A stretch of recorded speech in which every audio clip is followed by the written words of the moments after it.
Olá pessoal, dando sequência então aos vídeos sobre as camadas em um sistema de BO, vamos estar falando agora um pouco sobre a camada de persistência. Essa camada que é responsável pela obtenção e registro de informações, de objetos, de dados em alguma fonte, como um banco de dados ou, neste caso, um vetor.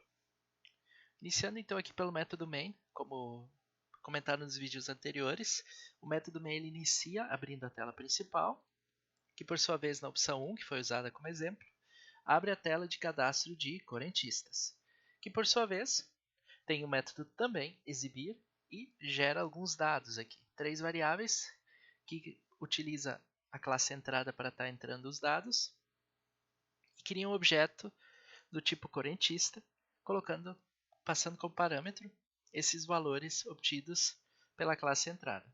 Então é criado um objeto da classe correntista DAO.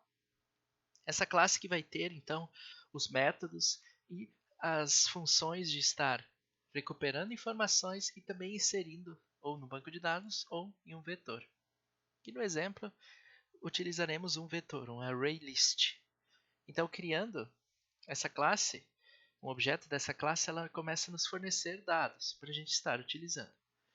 E ela é uma classe, então, da camada de persistência. Vamos ver aqui.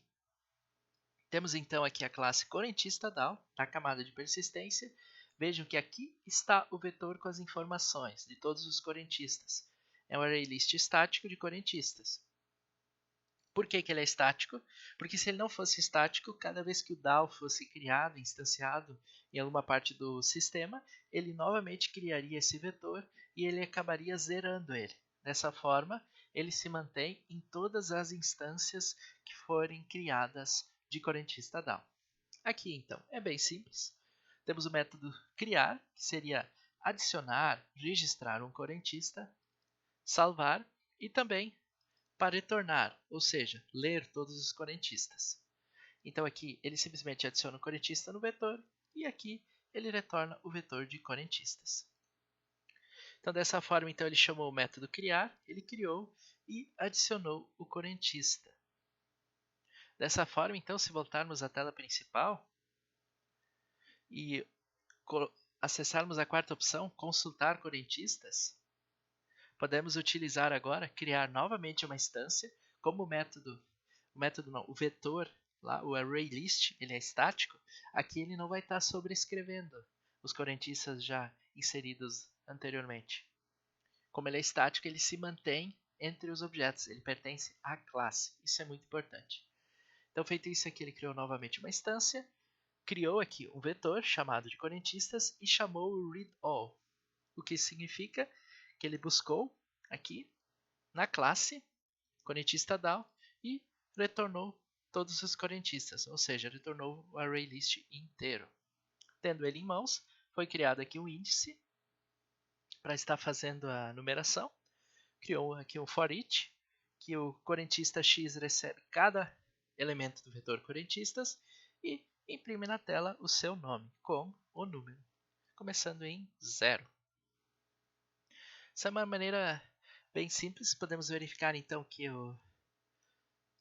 classes pertencentes à camada de persistência servem então para estar acessando a memória, para estar registrando ou recuperando informações.